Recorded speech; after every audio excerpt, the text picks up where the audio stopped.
अरावली पर्वत श्रृंखला को लेकर राजस्थान में जो सरगर्मी है वो बढ़ती जा रही है। अशोक गहलोत ने ट्वीट किया। अशोक गहलोत ने कहा कि मीटरों में अरावली नहीं नापी जा सकती। अरावली राजस्थान की जीवन शैली है। रविंद्र सिंह भाटी ने आंदोलन की चेतावनी दे दी। प्रेस कॉन्फ्रेंस की पूरी बात रखी और अरावली के लिए लड़ाई लड़ने की बात भी कही गई। अरावली को लेके विपक्ष निरंतर हमलावर है। विपक्ष कह रहा है कुछ भी हो जाए अरावली पे आंच नहीं आने देंगे। ये बड़े बयान जो हैं चल रहे हैं। अरावली को लेके राजस्थान में क्या स्थिति है और कहां तक जा सकता है मामला, उस पे हम बात करेंगे। मेरे साथ है मेरे सहयोगी सौरभ भट्ट। सौरभ जी, किस तरीके से आप देख रहे हैं? देखिए, अरावली को लेकर राजस्थान में अब आप कह सकते हैं कि एक तरीके से सियासी जो सरगर्मी है वो बहुत तेज़ी से बढ़ रही है। अशोक गहलोत ने सेव अरावली कैंपेन अपने ट्विटर हैंडल से शुरू भी कर दिया है। मुद्दा यह है कि इसे लेकर इतनी बहस क्यों हो रही है। हमारी अभी कुछ समय पहले जीएसआई के पूर्व डायरेक्टर जनरल गोविंद गुप्ता जी से बात हुई, तो उन्होंने कहा कि ठीक ऐसी ही एक कमेटी 2008 के अंदर केंद्र सरकार ने सुप्रीम कोर्ट के कहने पर बनाई थी, जिसमें जीएसआई के लोग शामिल किए गए थे और जीएसआई ने भी यही रिपोर्ट सुप्रीम कोर्ट को दी थी और सुप्रीम कोर्ट ने उसे स्वीकार किया था 2008 में 2008 के अंदर। लेकिन तत्कालीन समय में जब पर्यावरणविद और जो प्रेशर ग्रुप्स थे, उनके विरोध के चलते वो रिपोर्ट आगे नहीं आ पाई। लेकिन उनका ये कहना है कि देखिए, पोल्यूशन की बात जो है, तो पोल्यूशन तो हर मुद्दे पर, हर चीज़ से पोल्यूशन होता है। पोल्यूशन की बात कहकर आप खनन को रोक नहीं सकते, क्योंकि दुनिया के हर देश के अंदर खनन की एक्टिविटी होती है, उसके लिए तय मापदंड है। दूसरी बात, जो विपक्षी लोग या कुछ लोग ये विशेषज्ञ कह रहे हैं कि अरावली का खनन होने से राजस्थान में रेगिस्तान बढ़ेगा, तो गोविंद गुप्ता जी का कहना है कि भाई, रेगिस्तान बढ़ने के लिए ये कोई कारण नहीं हो सकता कि आप अरावली में खनन करोगे तो राजस्थान में रेगिस्तान बढ़ जाएगा। इसके साइंटिफिक रीज़न दूसरे हो सकते हैं, लेकिन ये रीज़न नहीं है, ये मिसलीडिंग रीज़न बताया जा रहा है। वहीं हाल में एक कार्यक्रम के दौरान जो केंद्रीय पर्यावरण मंत्री है भूपेंद्र यादव, उन्होंने यह बताया कि राजस्थान के अंदर अरावली का जो क्षेत्र है उसमें लगभग 98% क्षेत्र ऐसा है जिसमें खनन की एक्टिविटी नहीं होती है। लगभग 1-2% की जो क्षेत्र है उसमें खनन होता है। और उन्होंने यह भी बताया, जानकारी दी कि अरावली के क्षेत्र के अंदर कई सेंचुरीज आती है, जिसमें टाइगर रिजर्व्स भी हैं, कई महल, किले और शहर तक अरावली के क्षेत्र में। अरावली के अंदर खनन हो रहा है? हाँ जी, अगर आप देखेंगे तो सरकार पहले भी अरावली के अंदर खनन पट्टे जारी करती रही है। लेकिन ये जो पूरा मुद्दा है, ये विवाद है अरावली की डेफिनेशन को लेकर, कि इस बार जो डेफिनेशन है वो डेफिनेशन ये है कि 100 मीटर से कम को अरावली नहीं माना जाए।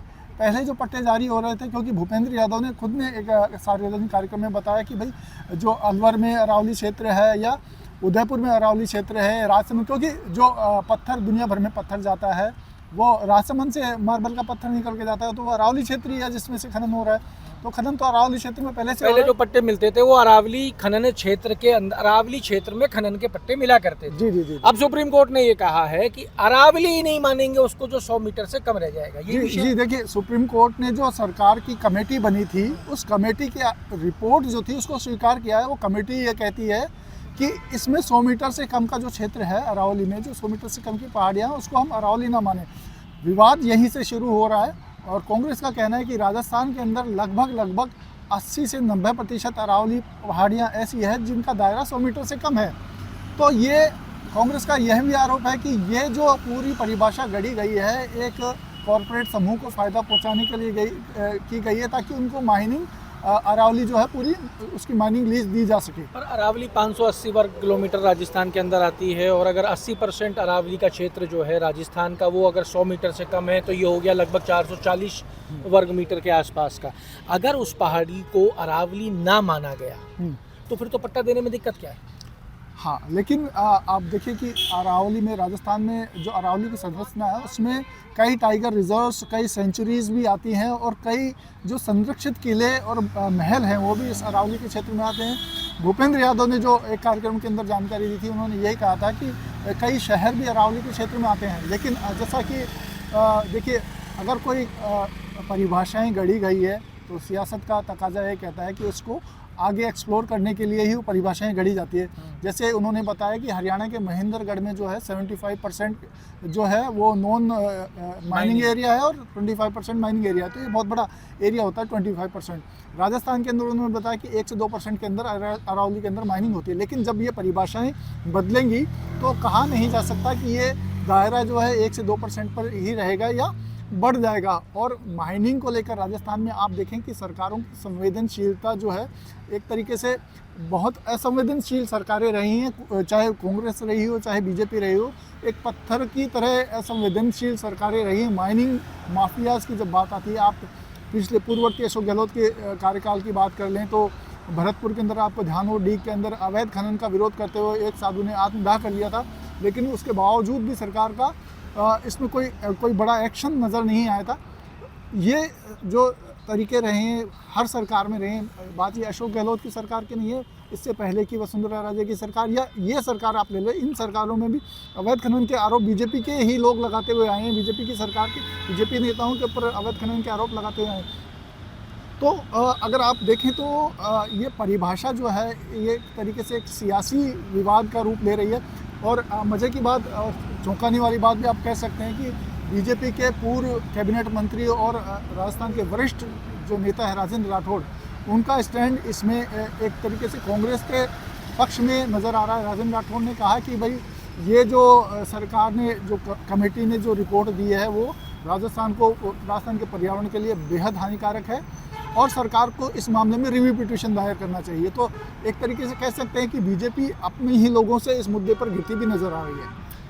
गोपाल शर्मा जो सिविल लाइंस के विधायक है, उन्होंने भी ये कहा है कि अरावली को कुछ नहीं होगा। लड़ाई जो है वो आप समझ लीजिए कि लड़ाई जो है वो परिभाषा की लड़ाई है। भारतीय जनता पार्टी राजस्थान का जो चैप्टर है वो इस परिभाषा और अरावली को जनता तक पहुंचाने में या समझाने में विफल होता नजर आ रहा है आज अब तक की घड़ी में। वहीं दूसरी तरफ कांग्रेस जो मुद्दाहीन थी राजस्थान में, उसके पास एक बड़ा मुद्दा हाथ लग गया है।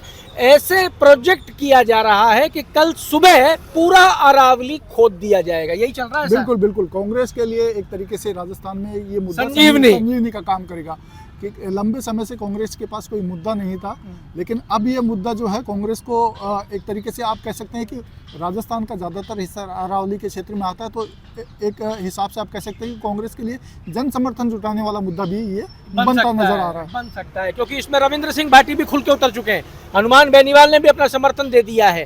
कांग्रेस है ही राजस्थान के अंदर ये बिखरे हुए जो लोग हैं अगर एक हो जाते थे कि नरेश लंबे समय से डूंगरी बांध की लड़ाई लड़ रहा है, नरेश कह रहा है वहाँ कुछ हो जाए मैं बनने नहीं दूंगा। डूंगरी वाला हिस्सा भी क्या अरावली पर्वतमाला का हिस्सा है क्या? ये तो जब देखना पड़ेगा उस एरिया की भौगोलिक परिस्थितियाँ क्या है, लेकिन आप कह सकते हैं राजस्थान में लगभग जो सवाई माधोपुर का भी काफ़ी बड़ा हिस्सा जो होता है अरावली क्षेत्र में आता है। वो नोटिफाइड कितना एरिया है वो सरकार के कागजों में ही पता चलता है, वो देखकर ही पता चलता है। लेकिन हाँ, निश्चित रूप से अरावली का जो मुद्दा है राजस्थान के अंदर एक बड़ा सियासी मुद्दा बनता जा रहा है और बीजेपी इस मामले में कहीं ना कहीं अलग थलग सी पड़ती नजर आ रही है अपने ही लोगों के बीच में। अपने ही लोगों के बीच में बीजेपी समझाने में कामयाब नहीं हो पा रही है कि जब 2008 में अशोक गहलोत ने अरावली में खनन के पट्टे दिए गहलोत सरकार के रहते, भाजपा उसको भी समझा नहीं पा रही है लोगों को। या तो भाजपा के पास में जो भाजपा आला कमान है उससे कोई क्लियर संदेश नहीं है, इसलिए ये समझा नहीं पा रहे हैं। क्योंकि गोपाल शर्मा भी बस इतना कह के पीछे हट गए कि अरावली को कुछ नहीं होगा, लेकिन राजस्थान में ये मुद्दा बड़ा होने जा रहा है, ये तय है। क्योंकि ट्विटर्स के ऊपर अब लोगों के जो डीपी होते हैं वो बदलने लग गए हैं, वो होने लग गए हैं सेव अरावली। जो भी होगा अपडेट आप तक पहुंचाएंगे, जुड़े रहिए हमारे साथ। अमर उजाला के लिए मैं आशीष और सौरभ भट्ट। अगर आप ये वीडियो YouTube पर देख रहे हैं तो हमारे चैनल को सब्सक्राइब कर बेल आइकन दबाएं और Facebook पर देख रहे हैं तो हमारे पेज को लाइक करें।